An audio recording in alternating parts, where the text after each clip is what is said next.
Selamat pagi, siang, sore, malam, saudara sekalian. Kali ini saya akan menyampaikan materi dari mata kuliah Geologi Lingkungan dengan topik sumber daya air, khususnya yaitu sumber daya air tanah. Kenapa air tanah? Karena berhubungan dengan sumber daya geologi yang dibahas di dalam mata kuliah Geologi Lingkungan, ya. Dan seperti biasa, pembahasan materi ini dengan metode yang sangat sederhana, natural, primitif, dengan tujuan agar saudara dapat memahaminya dengan baik. Itu ya. Nanti mari kita lanjut. Nah, pada saat kita membicarakan sumber daya air, kita tidak bisa terlepas dengan pembahasan siklus hidrologi yang sudah kita bicarakan pada sesi sebelumnya, ya, yaitu ada siklus tektonik, ada siklus batuan, dan ada siklus hidrologi.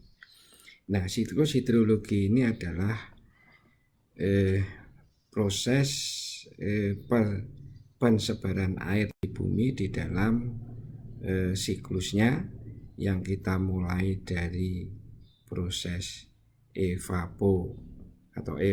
evaporasi, ya, kemudian ada juga ini adalah evaporasi, kemudian juga ada dari tumbuhan, ya, dari tumbuh-tumbuhan dan sebagainya. Yang ini adalah yang namanya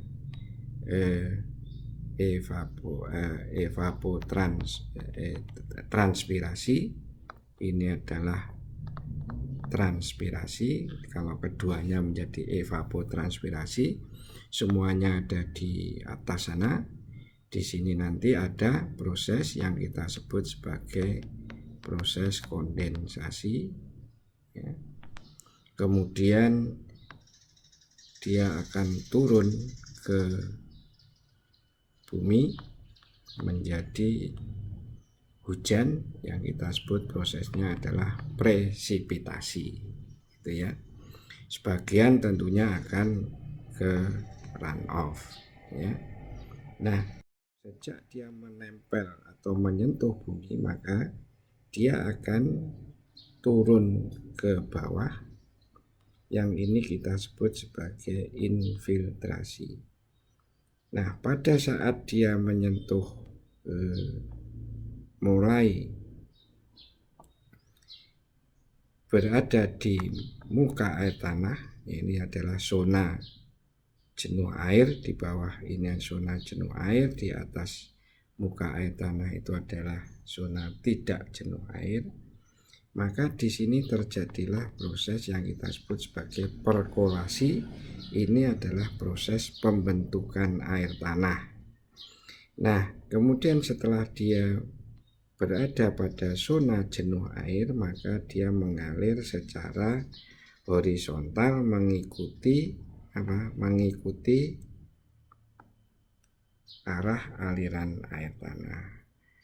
Nah, kemudian dia akan terus bisa keluar sebagai mata air, bisa keluar di laut kembali, keluar ke permukaan, diambil sebagai pemanfaatan melalui sumur bor, sumur dangkal, dan sebagainya. Nah, siklus yang inilah sebetulnya yang kita sebut sebagai siklus hidrologi. Jadi peredaran air di bumi mengikuti sebuah siklus yang kita sebut sebagai siklus hidrologi. Nah, di bawah itu, di dalam bumi, di dalam dengan kedalaman yang cukup dalam, sebetulnya ada air yang ini adalah air yang tidak ikut di dalam peredaran air di bumi, tidak ikut sebagai air meteorik. Dia berada di dalam dan tidak ikut di dalam perputaran itu yang kita sebut sebagai silent groundwater.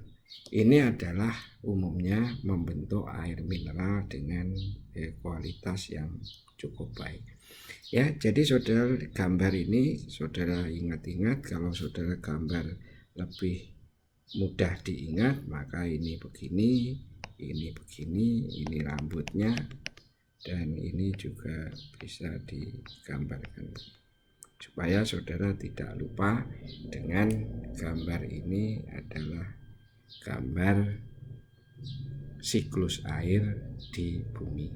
Nah, siklus air ini sebetulnya kalau saudara mengingat kembali kemarin kita punya 3 siklus. Ini masih ingat, ini adalah siklus tektonik, ini adalah siklus batuan, dan ini adalah siklus hidrologi atau siklus air.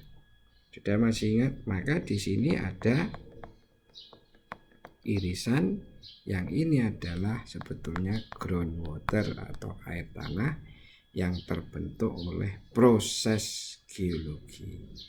Ya, nah irisan ini kalau kita gambarkan sebetulnya mudah. Ya, kalau kita ikutkan tadi di dalam siklus hidrologi tadi kan gini.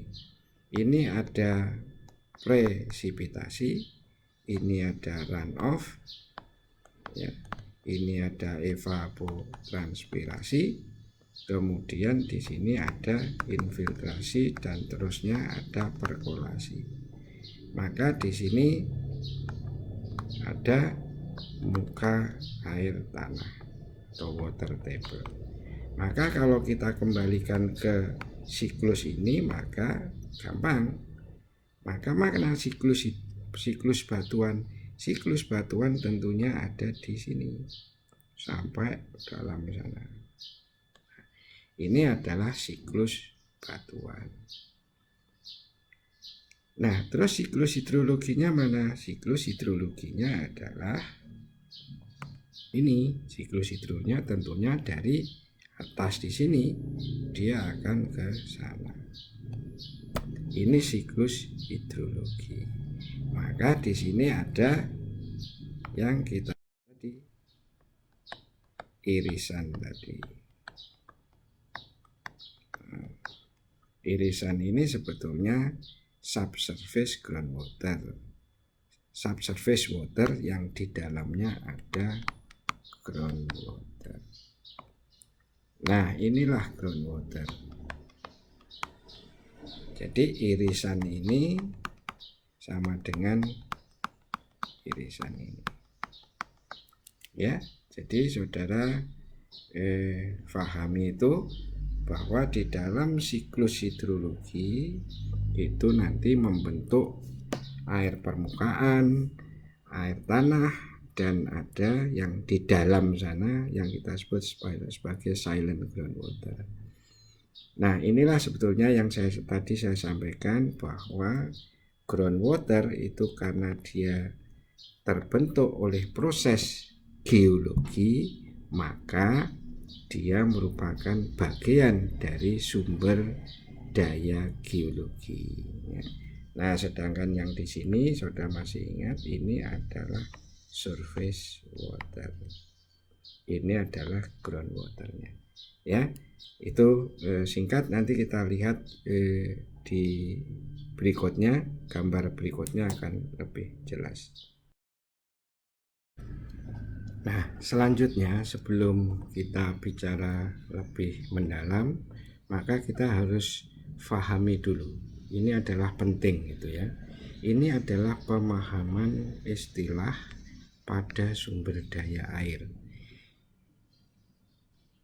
Ini harus saudara pahami betul, karena ini akan dipakai di dalam saudara belajar sumber daya air, supaya saudara paham yang dimaksud dengan sumber daya air.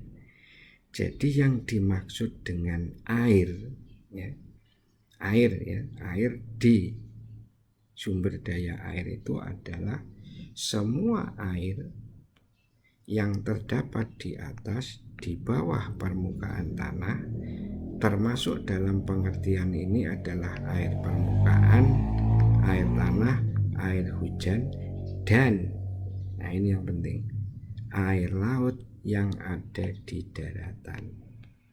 Jadi artinya di sini bahwa air laut itu tidak termasuk sumber daya air. Ya, saudara ingat, yang masuk sumber daya air itu adalah air laut yang berada di daratan. Jadi itu misalnya apa? Misalnya tambak atau lagun. Sedikit air laut yang ada di daratan itu masuk di dalam sumber daya air. Sedangkan air laut yang begitu luas itu tidak termasuk di dalam sumber daya air. Ya, itu saudara pahami. Jadi sekali lagi, air laut tidak termasuk sumber daya air. Ini adalah definisi di dalam undang-undang maupun di dalam pemahaman internasional di dalam Integrated Water Resource Management. Ya. Nah, kemudian ini air permukaan, ini yang dimaksud ada semua air yang terdapat pada permukaan tanah, ya, di atas permukaan tanah. Kalau air tanah itu saudara sudah paham, yang terdapat pada lapisan tanah atau batuan di bawah permukaan tanah pada zona jenuh air. Jadi ini apa? Di dalam aquifer. Nah, kemudian yang dimaksud sumber daya air apa? Adalah tempat atau wadah atau baik itu alami maupun buatan yang terdapat pada di atas maupun di bawah permukaan. Jadi ini adalah sumber air. Misalnya mata air, ya, kolam, sumur pantai, sumur dangkal, sumur dalam, kolam, danau, itu adalah sumber air. Ya. Nah, yang dimaksud daya air itu adalah potensi yang terkandung di dalam air atau sumber air yang dapat memberikan manfaat ataupun kerugian bagi kehidupan masyarakat. Jadi di sini apa? Di sini ada faktor positif, di sini adalah faktor negatif. Ya. Jadi daya air itu potensi positif dan negatif dari air. Ya, itu ya. Ini pemahaman yang saudara harus ketahui sebelum kita membahas yang tadi. Jadi sekali lagi yang paling penting, air di dalam sumber daya air laut itu tidak termasuk sumber daya air. Itu ya. Nah, lanjut. Jadi berdasarkan pengertian air tadi di dalam sumber daya air, maka kita simpulkan sebetulnya yang dimaksud sumber daya air itu adalah yang ini.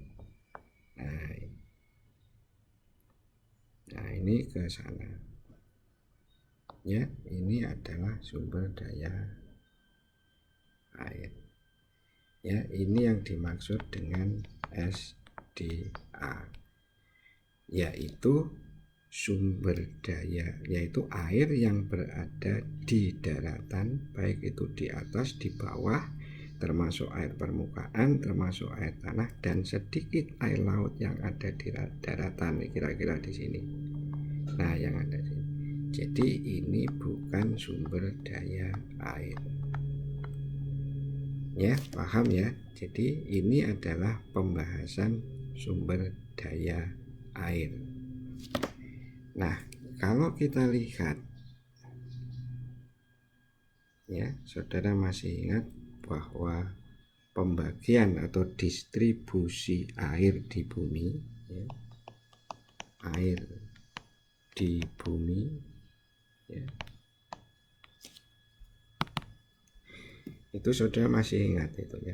Air laut ini saya bulatkan aja ya. Air laut, ya, itu ada kira-kira 96%. dari semua air yang ada di bumi. Kemudian air tawar ya, ini sekitar 4%. Ini saya bulatkan aja ya. Nah, dari 4% ini, jadi saudara sudah lihat tadi ya, bahwa air laut itu bukan SDA. Jadi ini bukan SDA. Jadi kalau saudara lihat gambar tadi, definisi tadi, maka ini adalah plus minus, ini adalah sumber daya air. Nah, sumber daya air ini 4% ini, yang dimaksud air tawar tadi, 3% itu adalah di kutub utara dan selatan. Ini tidak boleh diapa-apakan karena ini akan menjaga keseimbangan air di bumi. Jadi tidak boleh diutak-atik ya. Nah, yang 1% ini adalah terdiri dari air tanah, itu hampir 0,9%. Sedangkan ini adalah air permukaan dan lain-lain, jadi yang di atmosfer dan sebagainya, ini 0,1%. Jadi dari pemahaman ini tadi, nah dari pemahaman ini, maka sebetulnya kalau kita mau kembali lagi ke pemahaman air dan siklus hidrologi dan penyebaran air di bumi, sebetulnya SDA itu yang terbesar itu adalah tadi 90% tadi ya, itu adalah yang dikelola di dalam SDA itu adalah air tanah. Sedangkan yang 10% itu adalah air permukaan.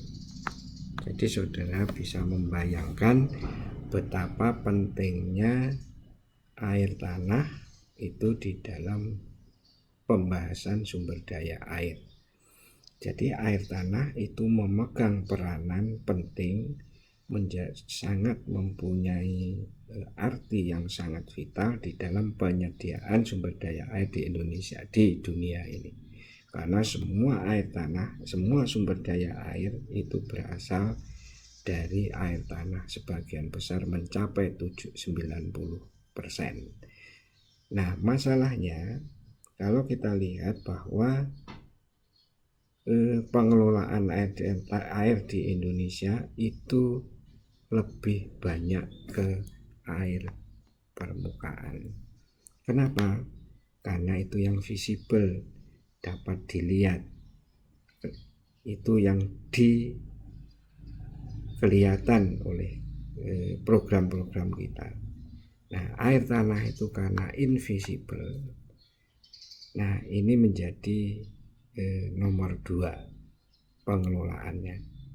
Nah, itulah kesalahannya. Sebenarnya pengelolaan air tanah itu harus menjadi prioritas yang pertama, kemudian dibandingkan dengan pengelolaan air permukaan, karena jumlah SDA itu 90% itu air tanah, dan pemanfaatan pemakaian sumber air baku itu adalah air tanah 90%, sedangkan 10% itu berasal dari air permukaan. Jadi itu saudara pahami, itu adalah sumber daya air tanah, di mana air tanah ini kemarin sudah kita sampaikan, ini adalah masuk di dalam sumber daya geologi karena dia berasal dari atau dibentuk oleh proses geologi. Ya, itulah pembahasan yang part 1 ini. Saudara pahami, jadi pemahaman dari siklus hidrologi, kemudian pemahaman air dalam SDA itu adalah air tawar, dan air tawar itu adalah sebagian besar adalah air tanah, sehingga air tanah memegang peranan di dalam pengelolaan sumber daya air. Ya, nanti kita lanjutkan pada materi berikutnya adalah status air tanah atau air pada umumnya. Nah, ini sebagai tambahan saja nih, saya gambarkan lagi yang lebih jelas. Tadi yang saya sampaikan adalah volume analogi volume air di bumi di dalam sebuah tangki gitu ya. Nah, ini itu adalah jumlah air yang ada, termasuk air laut. Ya, termasuk air laut yang menutupi bumi ini. Nah, kalau misalnya itu ada sebuah tower 100% atau 100 liter, maka sebetulnya yang tadi ini adalah 94 liter atau 94% ini adalah air laut, dan ini tidak termasuk di dalam SDA itu ya. Nah, maka yang tawar tadi yang saya sampaikan 4% tadi kira-kira jumlahnya hanya segini. Dari sebuah ini yang 100 liter ini hanya sedemikian ya. Nah, yang 4 liter itu saudara ingat bahwa yang 3 liter ini tidak dapat dimanfaatkan. Ini yang ada di kutub utara dan selatan. Jadi perbandingannya sudah lihat di sini, dari 1 drim menjadi 1 cawan, kemudian 1 botol kecil di sini 3 liter ini tidak bisa dimanfaatkan. Lah, yang bisa dimanfaatkan itu hanya 1 liter. Nah, 1 liter itu tadi sudah saya samakan, air yang dapat dimanfaatkan, air tawar. Ini kan tawar ini kira-kira 1 sendok teh itu ya. Ini yang tadi dibagi menjadi air tanah dan air permukaan ya. Ini 90% dari ini 10% dari. Jadi kalau sudah lihat, air tanah, sumber daya air tanah itu adalah sebagai andalan sumber air baku untuk menghidupi kehidupan makhluk hidup di dunia, di bumi itu seperti itu ya. Nah, kalau kita lihat pemanfaatan sumber air ini tadi di dalam definisi tadi, apa yang dimaksud air permukaan adalah air sungai, danau, kolam, hujan dan sebagainya. Air tanah itu adalah misalnya sumbernya itu adalah mata air, sumur dangkal, sumur pantai, sumur bor dan sebagainya, itu masuk di dalam air tanah. Nah, kalau kita lihat tadi pemanfaatan sumber daya air di dunia ini secara garis besar, air tanah itu ada 70%, mata air itu 20%. Dua-duanya ini sebetulnya air tanah. Jadi ini 90%. Nah, air permukaan itu hanya 10%. Ya, ini pemanfaatannya. Nah, jumlahnya juga sama. Air tanah itu di dalam air tawar, kalau kita bagi air tawar itu 90% itu berupa air tanah, dan yang 10% air tawar itu berupa air permukaan. Ya, paham ya? Ini adalah pemahaman supaya saudara punya gambaran betapa pentingnya sumber daya air tanah. Ya, nanti kita lanjutkan lagi. Terima kasih.